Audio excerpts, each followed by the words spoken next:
Secunderabad cantonment MLA Lasya Nanditha road ప్రమాదంలో మరణించారు. ఓఆర్ఆర్పై ఆమె ప్రయాణిస్తున్న కారు అదుపు తప్పి డివైడర్ను ఢీకొట్టడంతో ఆమె అక్కడికక్కడే మృతి చెందారు. ఈ ఘోర ప్రమాదం పటాన్ చెరువు సమీపంలో జరిగింది. ఈ ప్రమాదంలో కారు డ్రైవర్కు తీవ్ర గాయాలు కాగా అతని దగ్గరలోని హాస్పిటల్కి తరలించినట్లుగా తెలుస్తోంది. అతివేగం నిద్రమత్తో కారణంగా ప్రమాదం చోటు చేసుకుందని చెప్పేసి పోలీసులు అయితే భావిస్తున్నారు. ఈ ప్రమాదంపై పోలీసులు కూడా దర్యాప్తు ముమ్మరం చేశారు. ఇటీవల కూడా లాస్య నందితకు రోడ్డు ప్రమాదం జరిగిన సంగతి కూడా తెలిసిందే. నల్గొండలో జరిగిన కేసీఆర్ బీఆర్ఎస్ సభకు హాజరై హైదరాబాద్ తిరిగి వస్తుండగా నార్కెట్పల్లి సమీపంలో ప్రయాణిస్తున్న కారు ఓ ఆటోను ఢీకొట్టింది. ఈ ప్రమాదంలో ఆమె తలకు గాయాలయ్యాయి.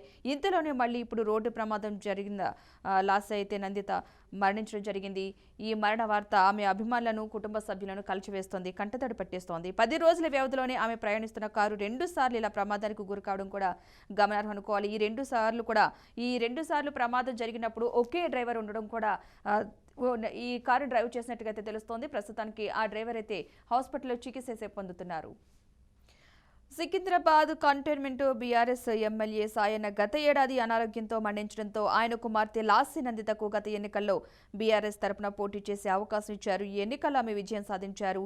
అంతకుముందు ఆమె కార్పొరేటర్గా పనిచేశారు. మొత్తంగా సీట్ బెల్ట్ పెట్టుకోకపోవడమే కూడా ఈ ప్రమాదానికి కారణంగా తెలుస్తోంది. అంతర్గతంగా రాయలపైన ఉజ్వల భవిష్యత్తు. మొత్తంగా కంటోన్మెంట్ ఎమ్మెల్యే లాస్య నందిత హఠాత్ మరణం ఆమె కుటుంబ సభ్యులతో పాటు అభిమానులను కూడా కలిచివేస్తోంది. కారు ప్రమాదంలో మహిళా ఎమ్మెల్యే ప్రాణాలైతే కోల్పోవడం జరిగింది. ఉదయం జరిగిన కారు ప్రమాదంలో కంటోన్మెంట్ బీఆర్ఎస్ యువ ఎమ్మెల్యే లాస్య నందిత అసువులు బాశారు. ఇక పటాన్ చెరువు సమీపంలో ఓఆర్ఆర్పై ఆమె ప్రయాణిస్తున్న కారు అదుపు తప్పి డివైడర్ను ఢీకొట్టింది. దీంతో లాస్య నందిత అక్కడికక్కడే మరణించారు. ఈ ప్రమాదంలో కారు డ్రైవర్కి అయితే తీవ్ర గాయాలైనట్లుగా తెలుస్తోంది. అతన్ని చికిత్స నిమిత్తం దగ్గరలోని హాస్పిటల్కి అయితే తరలించడం జరిగింది. నందిత మృతితో కుటుంబ సభ్యులు, అభిమానులు, అనుచరులు కన్నీరు మున్నీరవుతున్నారు.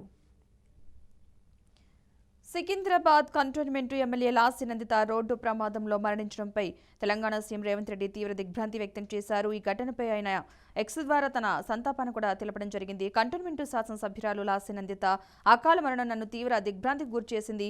నందిత తండ్రి స్వర్గీయ సాయన్న గారితో నాకు సన్నిహిత సంబంధం ఉండేది. ఆయన గత ఏడాది ఇదే నెలలో స్వర్గస్థులవడం, ఇదే నెలలో నందిత కూడా ఆకస్మికంగా మరణం చెందడం అత్యంత విషాదకరం అంటూ కూడా సీఎం రేవంత్ రెడ్డి ఎక్స్ వేదికగా ట్వీట్ చేయడం జరిగింది. వారి కుటుంబానికి ప్రగాఢ సానుభూతిని కూడా తెలిపారు.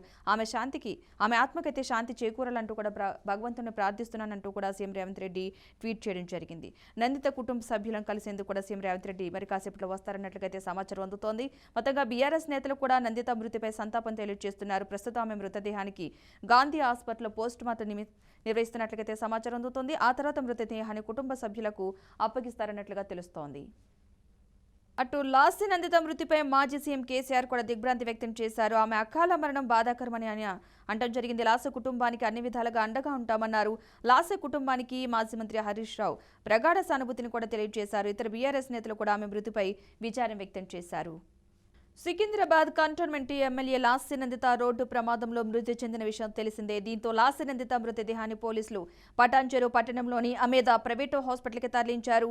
విషయం తెలుసుకున్న మాజీ మంత్రి హరీష్ రావు వెంటనే పటాన్ చెరువు వెళ్లారు. అక్కడ ఘటనా స్థలాన్ని పరిశీలించారు. అనంతరం ఆసుపత్రిలో ఉన్న ఎమ్మెల్యే లాస్య నందిత మృతదేహాన్ని పరిశీలించారు. బాధిత కుటుంబ సభ్యులను హరీష్ రావు పరామర్శించడం జరిగింది. ఇక బీఆర్ఎస్ ఎమ్మెల్యే లాస్య నందిత మృతిపై పలువురు సంతాపం వ్యక్తం చేస్తున్నారు. మాజీ మంత్రి హరీష్ రావు కూడా అక్కడికి చేరుకోవడం జరిగింది. హాస్పిటల్కి వెళ్ళి కుటుంబ సభ్యులను అయితే పరామర్శించడం జరిగింది. అక్కడే ఉండి కూడా ఆ లాస్య నందిత మృతదేహానికి నివాళులు అర్పించడం కూడా జరిగింది. అక్కడ ఉండి కూడా హాస్పిటల్లో పరిసరాలను అయితే పరిశీలిస్తున్నారు. మనం విజువల్స్ లో చూస్తున్నాం, బీఆర్కే న్యూస్ స్క్రీన్ మీద విజువల్స్ లో చూస్తున్నాం. హరీష్ రావు అక్కడ ఉండి వారికి సంబంధించి మాట్లాడడం కూడా జరుగుతుంది. ఆమె మృతదేహాన్ని పోస్ట్ మార్టం నిమిత్తం పంపించడానికి కూడా ఆయన అక్కడే ఉండి ఆ కార్యక్రమాలకు సంబంధించి కూడా చూసుకోవడం కూడా జరిగింది. ఇక రోడ్డు ప్రమాదంలో దుర్మరణం చెందిన కంటోన్మెంట్ ఎమ్మెల్యే లాస్య నందిత 2015లో తన రాజకీయ ప్రస్థానం అయితే ప్రారంభించడం జరిగింది. అదే ఏడాది జరిగిన కంటోన్మెంట్ బోర్డు ఎన్నికల్లో పోటీ చేసి ఓడిపోవడం జరిగింది. 2016లో కబాడిగూడ కార్పొరేటర్గా అయితే ఎన్నికయ్యారు. 2021లో అక్కడి నుంచే ఓటమి చెందారు. ఇక తన తండ్రి జి సాయన్న మరణం తర్వాత ఇటీవల అసెంబ్లీ ఎన్నికల్లో 2023 ఎన్నికల్లో కంటోన్మెంట్ ఎమ్మెల్యేగా గెలుపొందారు లాస్య నందిత.